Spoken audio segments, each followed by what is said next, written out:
Gracias a Dios llegamos a este nuevo día, un comienzo de semana estupendo. Les doy la cordial bienvenida. Hoy lunes 14 de julio, un abrazo desde mi corazón sacerdotal y que la gracia de Dios que recibimos todos los días, pero especialmente ayer domingo, celebrando la Eucaristía, recibiendo la divina palabra del Señor, alimentados con la Eucaristía, compartiendo en familia, descansando, en fin, que todo eso sea el combustible, sea el motor para nuestra semana que comenzamos. En este lunes, día de San Camilo de Lelis, uno de los santos más intrépidos y valientes por su entrega a los enfermos. Él, siendo enfermito, tenía una llaga en un pie desde su niñez, una llaga bastante profunda que le impedía caminar correctamente, que le impedía tener un bienestar, y esa llaga lo acompañó muchos años de su vida.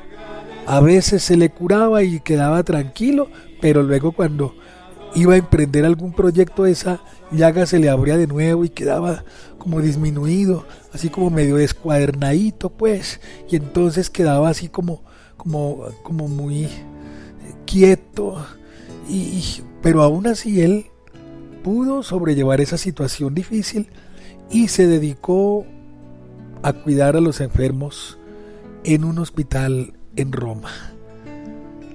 Hizo de verdad muchas obras buenas. Fue uno de los hijos espirituales de San Felipe Neri y recibió del santo de San Felipe Neri ese fervor, ese empuje, esa alegría, esa esperanza en medio de la dificultad, y desarrolló, gracias a esa herida, gracias a esa llaga, desarrolló una misericordia, una bondad para con los enfermitos. Y fundó una comunidad, la comunidad de los padres Camilos, dedicados al cuidado de los enfermitos en los hospitales. San Camilo de Lelis, ruega por nosotros. Derrama tu bendición sobre nosotros, Padre eterno, a través de San Camilo, y danos la alegría y la fortaleza para hacer siempre tu santísima voluntad. Bendiciones para todos, y vamos a comenzar nuestra enseñanza invocando el nombre del Dios Altísimo, diciendo en el nombre del Padre, y del Hijo, y del Espíritu Santo. Amén.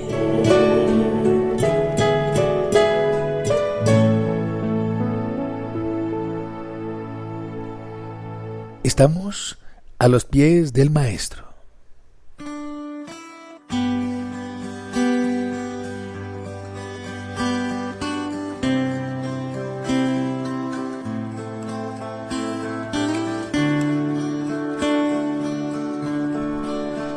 Vamos a retomar aquella enseñanza que quedó en el tintero el viernes pasado. Estamos viendo, con base en el Catecismo de la Iglesia, todas las partes de el desarrollo de la divina revelación, porque Dios se ha revelado de una manera hermosísima, también de acuerdo a nuestras capacidades. Dios no nos manda toda su divina revelación de una. No podríamos. No tenemos esa capacidad, no tenemos esa apertura. Entonces el Señor ha hecho una paulatina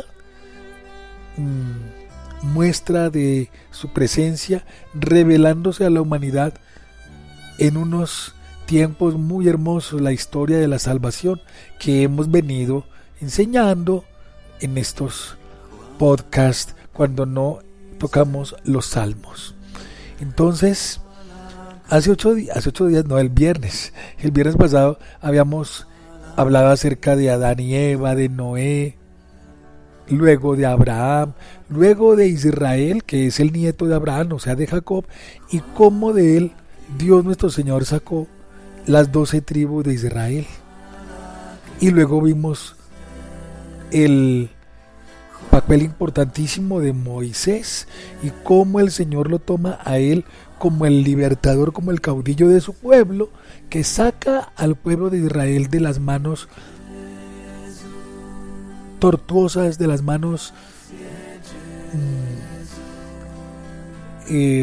esclavizantes, pesadas de los egipcios, y Moisés saca al pueblo por el Mar Rojo y lo lleva al otro lado del Mar Rojo, al otro lado de la esclavitud, viviendo así la Pascua, la libertad. Y el Señor ratifica una alianza con su pueblo ya en el desierto. Y Dios le dice a Moisés y le dice al pueblo: yo seré tu Dios, tú serás mi pueblo y estaré contigo. Y eso fue un pacto que el Señor hizo con el pueblo de Israel. Ahí íbamos. Dios no dejó que esa alianza decayera, sino que por medio de los profetas, cuando el pueblo decaía, cuando el pueblo se olvidaba de ese amor que había hecho por Dios y caminaba en pecados y en situaciones de infidelidad, Dios mandaba a los profetas. Dios guió a su pueblo a la esperanza de una salvación última y definitiva. Y eso fue lo que vivió el pueblo de Israel cuando olvidaba esa alianza que había hecho con Dios. Y fue por los profetas, profetas mayores, profetas menores, en el reino del norte, en el reino del sur, cuando Dios nuestro Señor le mandaba razones al pueblo y Dios les decía: por favor, miren, cambien, vuelvan su corazón a mí, ya olvídense de esos ídolos, olvídense de lo que les está alejando de mí, vengan, déjense amar, déjense querer, yo los quiero ayudar, no me den la espalda, vengan.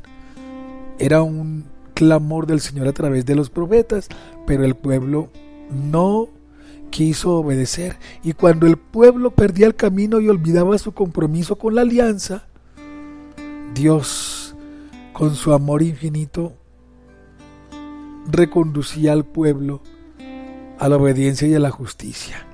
Los profetas animaron, confortaron al pueblo en la esperanza, pero también los profetas le advirtieron del peligro de una confianza falsa cuando depositaban todo su amor a los ídolos. Y esa elección que Dios hizo del pueblo no fue correspondida siempre.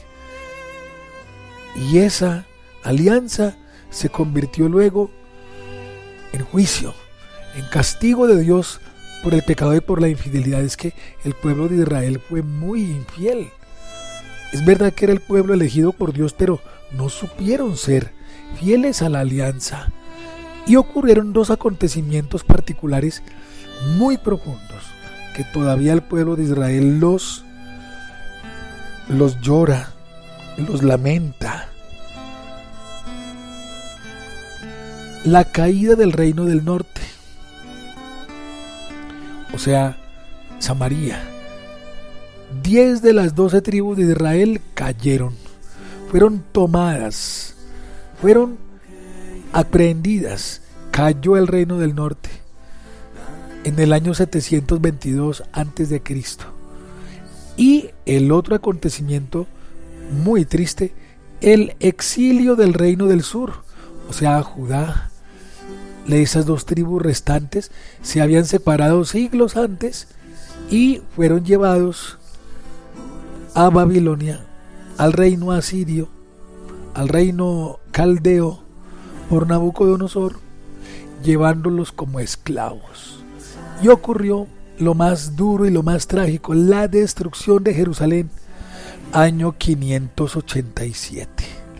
Fueron dos acontecimientos muy tristes. La caída del reino del norte. Cayó el reino del norte, Samaria cayó. Fue tomado ese reino preso, fue humillado. Y en el año 587, la caída de Jerusalén, la ciudad santa. Entonces Israel perdió su autonomía. vivió en el destierro, como les digo, allá como esclavos en Babilonia, y como unos 100 años. Precisamente el libro de Isaías nos da noticia del retorno, 100 años después, del pueblo de Israel del exilio a la tierra propia, de nuevo a Judá, a Jerusalén, para refundar a su pueblo. Pero fueron pocos los que volvieron, muchos se quedaron por el camino, se dispersaron. Y Israel vuelve, después de tremendos años de oprobio y de marginación y de sufrimiento por el pecado, volvieron a reconstruir su historia y Dios les daba la mano. Y Dios cumplió siempre sus promesas de una salvación última y definitiva a través del rey David. Y además a través de un descendiente de David. Dios prometió a través de los profetas, le hizo ver a David que de su casa vendría la salvación, el Mesías, el Señor. Y efectivamente, pues eso fue lo que pasó, mis queridos hijos. Dios nuestro Señor constituye una alianza nueva, una alianza que no iba a escribirse en las tablas de la ley como los 10 mandamientos, sino que Dios iba a escribir en el corazón de sus hijos la alianza con la presencia del Espíritu Santo. Y llegaría el día en que todos los pueblos acudirían en masa, atraídos por el resplandor de Jerusalén, de la nueva Jerusalén, de la Jerusalén celestial, y reconocerían al Dios de Israel como único Dios y Señor. Y todo ello era la preparación para la revelación máxima, para la revelación definitiva. Jesucristo, nuestro Señor, el Hijo de la Virgen Santísima. Ay de mí, si no anuncio el evangelio que Dios me confió.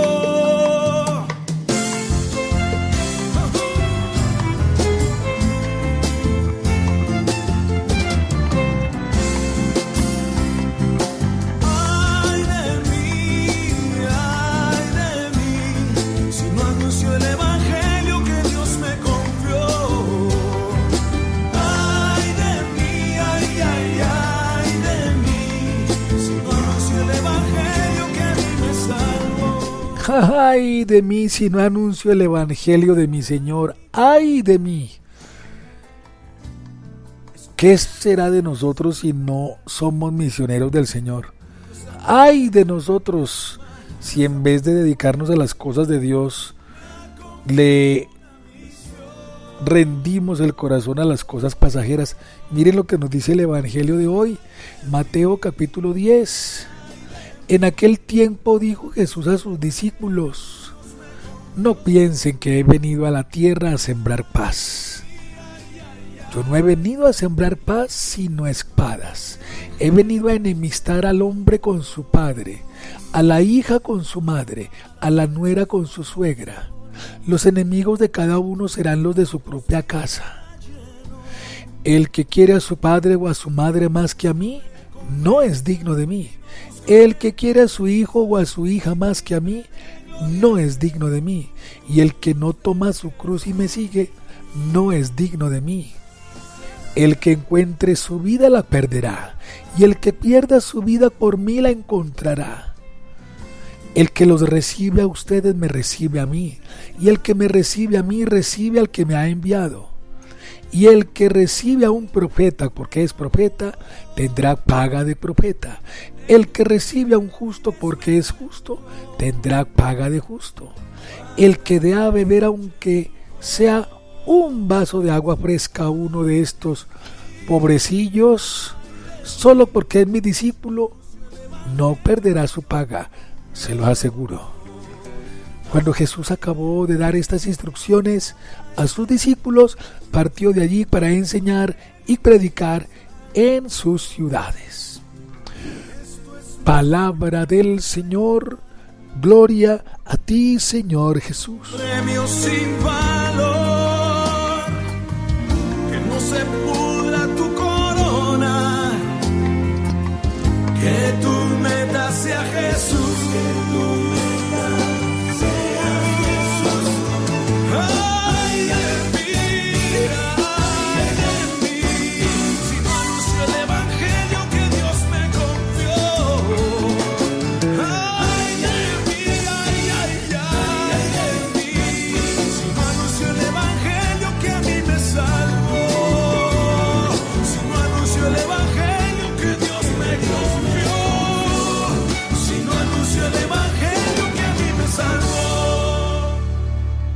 Qué bella esta alabanza de Martín Valverde. ¡Ay de mí!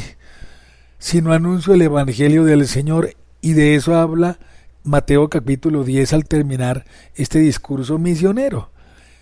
Es que yo no he venido a traer paz, dice el Señor, he venido a traer espadas, he venido a enemistar a unos con otros, y qué pesar que sea en la familia. Pero esas enemistades que a veces vivimos en casa o en el trabajo o en el estudio o en el matrimonio, en el hogar, benditas enemistades, porque ¿quién es el causante de ello? El Evangelio de nuestro Señor. Y si tú, por hacer la voluntad de Dios, por cumplir con la palabra de Dios, por hacer caso a Dios, a sus mandatos, a sus designios, si eso te trae que en casa haya un poco de división y de enemistad y de indiferencia, bendita sea esa, algo que puede sonar algo raro, pero bendita sea esa división. Claro, Dios no viene a traer división, Cristo no viene a eso, Cristo es el príncipe de la paz. Pero si por alcanzar esa paz, si por alcanzar el reino de Dios y su justicia ocurren enemistades en el hogar, pues ¿qué se puede hacer? Es que está primero hacer caso a Dios. Y créanme una cosa, si uno hace caso a Dios, si uno es consecuente con hacer la voluntad de Dios, automáticamente en la casa muchas cosas se ajustan, los que están en el camino del bien.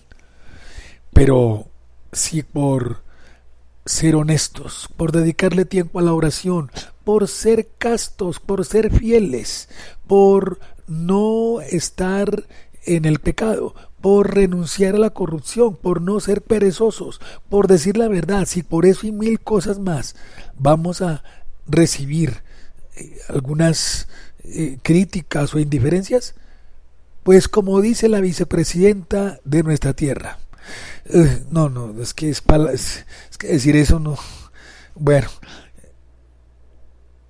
ahí sí como dice Olguita, gran amiga a la cual saludo todos los días y la recuerdo, Olguita y su hija María José. ¿Hay alguien más triste que una piraña que esté mueca? Así es. Entonces, imagínense ustedes, ¿qué podemos hacer? Lo importante es hacer la voluntad de Dios, y si por hacerla vamos a ganar enemistades, pues ¿qué podemos hacer? Son cosas que vienen de manera connatural con el ser católicos, con el ser cristianos. El Señor dice: el que no toma su cruz y me sigue no es digno de mí. El que quiera salvar su vida, el que quiera tener esa tranquilidad y ese sosiego, el que quiera salvarse, se va a perder. Pero el que pierda su vida por el Evangelio, por mí, la va a encontrar. Entonces, ánimos, queridos hijos, no se dejen ustedes confundir ni someter, no se dejen ustedes convencer de la pereza espiritual y de todo lo que el demonio quiere comunicarnos. Les deseo les deseo un día santo, les deseo un día provechoso, una bendición bien grande, bien especial, y gracias por seguir el canal de Sacerdote Digital en WhatsApp. Como ustedes lo saben, me toca alojar allí toda la evangelización por los cambios que ha tenido WhatsApp últimamente para mandar mensajes masivos a los contactos.